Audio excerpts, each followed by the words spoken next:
Mambo vipi mtazamaji wa Benako TV? Karibu sana msikilizaji na mtazamaji wa Benako TV. Hiki ni kipindi cha sauti ya usiku, mahali ambapo tunazungumza ukweli wa maisha, mahusiano, lakini pia pamoja na jamii yetu.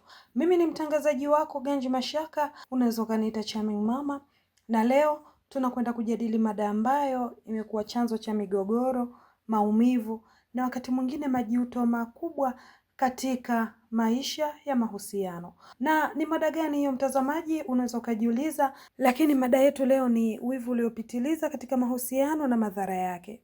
Ndugu zangu, wivu ni jambo la kawaida sana katika mapenzi, lakini mtu akimpenda mwenzake anaweza akahisi kutokuwa na furaha ambapo anaona mtu mwingine anajaribu kuingilia uhusiano wao. Lakini tatizo linaanzia pale ambapo wivu huo unakuwa mkubwa kupita kiasi. Mtazamaji, unaweza kusema kwa nini Charming Mama anasema wivu unapita kiasi, na unaweza kufikiri inamaanisha kwamba mpenzi wako asikuonee wivu. La hasha. Unaruhusiwa kuonea na wivu, lakini wivu usipite kiasi ikapelekea kuleta madhara makubwa katika uhalisia wenu wa maisha. Unajua kuna watu ambao kila dakika wanakuwa wanataka kujua mwenza wao yuko wapi.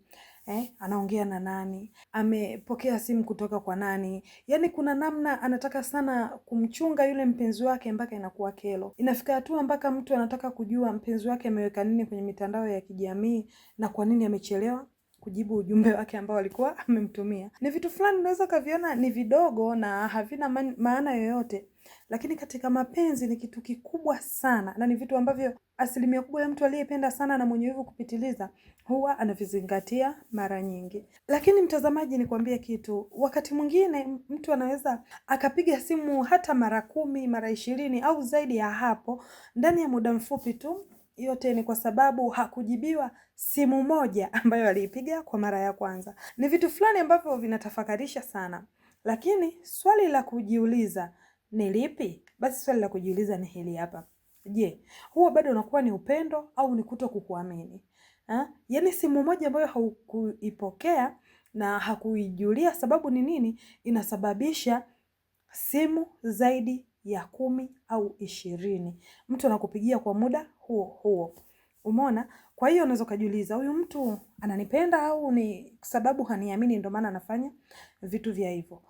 Wataalamu wa mahusiano mara nyingi huwa wanasema kuwa wivu uliopitiliza mara nyingi hutokana na hofu ya kusalitiwa, lakini pia kutokujiamini au kukosa uaminifu ndani ya mahusiano. Kwa hiyo hivi vitu vinasababisha mtu kuwa na wivu wa kupitiliza. Lakini ndugu zangu, wivu unapozidi sana jamani katika mapenzi unaweza kuleta madhara makubwa.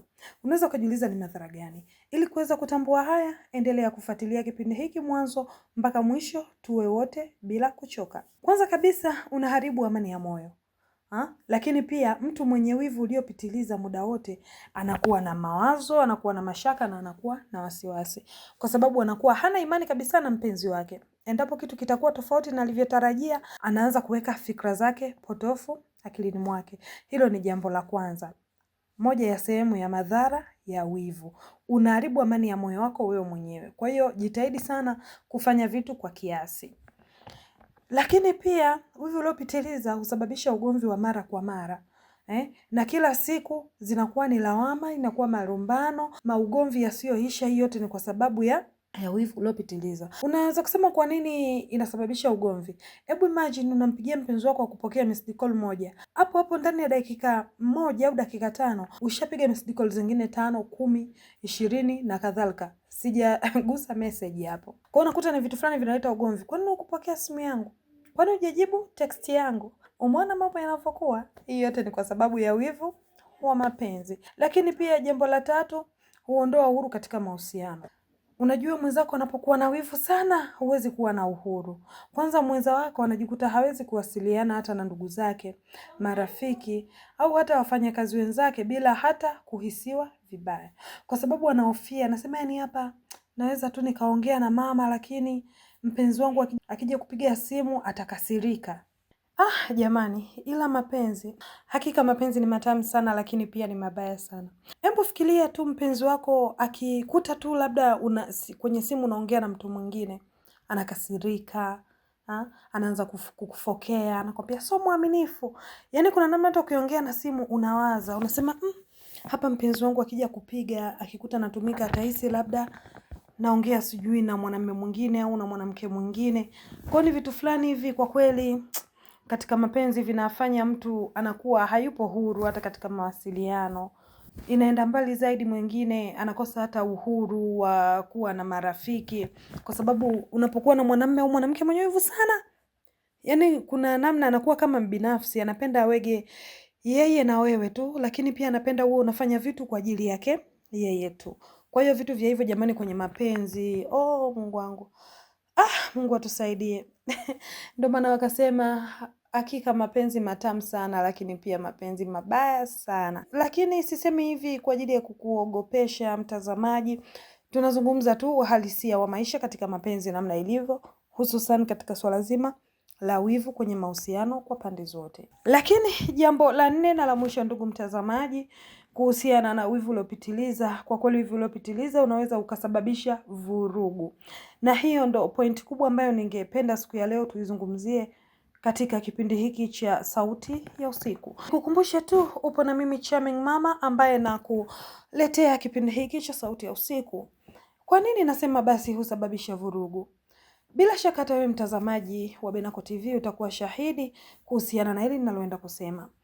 Bila shaka mtazamaji, tumeshuhudia vitu vingi ambapo watu wanakuwa na visa mbalimbali, wanapigana, kuumizana na hata wakati mwingine kuvunja mahusiano kwa sababu tu ya wivu. Hakuna ambaye anapaswa kumwagia mtu maji ya moto, kumpiga, kumtukana au kumjeruhi mwenza wake kwa sababu ya hasira za mapenzi. Jamani, haya mapenzi hakika yamesababisha asilimia kubwa ya watu wamekuwa na mwisho mbaya sana. Hususan kwa wale watu ambao wanashindwa kucontrol hasira zao. Unakuta mtu anakuwa na wivu, yamkini sawa mpenzi wako anakusaliti, lakini jitahidi kucontrol nafsi yako, jitahidi kucontrol akili yako, kwa sababu hasira bila busara mwisho wake inakuwa ni majuto. Hasira bila busara ni majuto. Kwa hiyo ndugu mtazamaji, hakikisha unajitahidi katika kuzuia hasira zako ili kuepusha madhara. Sana sana kwa wewe ambaye unajijua una wivu kupitiliza. Usimhukumu mwenzio kwa kumfanyia vitendo vya kikatili eti kisa tu wewe una wivu au unampenda sana. Kwa sababu Charming Mama huwa naamini mapenzi huwa yanajengwa juu ya mawasiliano, heshima, lakini pia kuaminiana. Kwa hiyo ndugu zangu, kumbukeni kwamba upendo wa kweli haujengwi kwa vitisho wala ufuatiliaji wa kipita kiasi, bali upendo wa kweli hujengwa kwa kuaminiana. Na ningependa zaidi kuwekea mkazo hapa katika kuleteana vurugu. Mara nyingi mtu anakuwa na wivu mkali, anamjeruhi mwenza wake, mpenzi wa roho yake aliyekuwa anampenda. Kwa mfano kwa upande wangu Charming Mama, nishawahi kushuhudia mwanamke anachemsha maji ya moto, anamwagia mwanamume wake, anamuunguza. Unafikiri baada ya hapo what next? Umemuunguza, anaungua usoni, anaungua kwenye mikono. Yaani hakika ni vitendo vya kikatili sana, wala havipendezi katika jamii yetu. Una wivu sawa kwa ajili ya mpenzi wako, lakini hakikisha unaepuka vitu ambavyo vitaleta madhara kwa mwenza wako. Kwa mfano wewe mwanamke unamchoma mwanamume wako, umeshawaza madhara ya baadaye, umeshawaza namna ambavyo utaasili watoto wako. Ndio maana napenda kusisitiza sana katika mahusiano, watu wapenzi muwe mnapenda sana kuzungumza. Muwe na muda wa kuzungumza, na sio kuzungumza tu bali mfikie mwisho wa yale mazungumzo katika kitu ambacho kinawakwaza, ili kuweza kuepuka hizi vurugu zisizo na maana. Na wakumbusha ndugu zangu, upendo wa kweli haujengwi kwa vitisho wala ufuatiliaji wa kupita kiasi, bali upendo wa kweli hujengwa kwa kuaminiana. Mpende mpenzi wako, mthamini na mhurumie. Ukiona mpenzi wako anaweza kufanya chochote kulingana na kosa ulilofanya, basi huyo hana mapenzi ya kweli na wewe, basi huyo hana huruma na wewe, kwa sababu mwanamke au mwanamume anayekuhurumia hawezi kukufanyia kitendo cha kikatili. Na kama umeona huwezi kuvumilia huo wivu wako unapitiliza kuliko umuumize mwenzako, basi ni vyema ukaachia ngazi, ukaacha maisha yaendelee. Lakini kirudi kwako mtazamaji, ningependa kusikia kutoka kwenu. Je, wivu katika mapenzi unatakiwa kuwa na mipaka?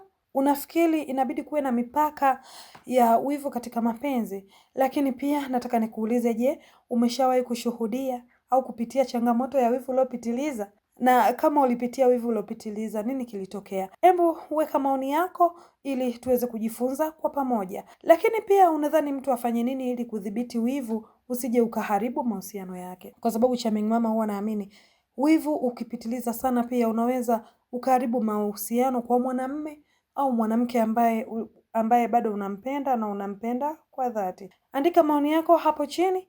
Wakati tukifikia mwisho wa kipindi hiki, ndugu mtazamaji, ningependa tuagane kwa neno moja tu. Na nikukumbushe kwamba wivu ukizidi mipaka haujengi mapenzi, bali huanza kuyaharibu mapenzi yako. Na mtu anayekupenda kweli hastahili kuishi kwa hofu, mashaka au kwa vitisho vikubwa. Hakikisha mtu anayekupenda anakuwa huru, anakuwa na imani na wewe, anakuwa na amani na wewe, unapokuwa popote na unapokuwa na mtu yoyote. Ni kutengeneza uaminifu. Lakini tuijenge misingi ya mahusiano yetu kwa kuaminiana, kuheshimiana, lakini hata kuwasiliana kwa uwazi. Wivu wa kupitiliza unaweza kuharibu kwa dakika chache sana kile ambacho kilijengwa kwa miaka mingi. Na hiko ndicho kitu mtazamaji wangu wa Benako TV unatakiwa kukizingatia na kukiweka akilini mwako. Lakini mwisho kabisa kwa kumalizia, chagua hekima kuliko hasira, lakini pia chagua mazungumzo sana kuliko vurugu. Lakini vile vile unaweza ukaamua ukachagua upendo kuliko mashaka kwa mwenza wako. Mimi ni Charming Mama na hii ni Benako TV na kipindi hewani ilikuwa ni Sauti ya Usiku. Na kutakia usiku mwema, lakini pia kumbuka mapenzi ya kweli huishi kwa uaminifu, si kwa wivu uliopitiliza. Na hilo linaweza kukuachia ujumbe mzito kwako msikilizaji, na kabla sijahitimisha kipindi nataka nikwambie usisahau kusubscribe, kulike, comment, lakini pia share Benako TV, sauti ya jamii.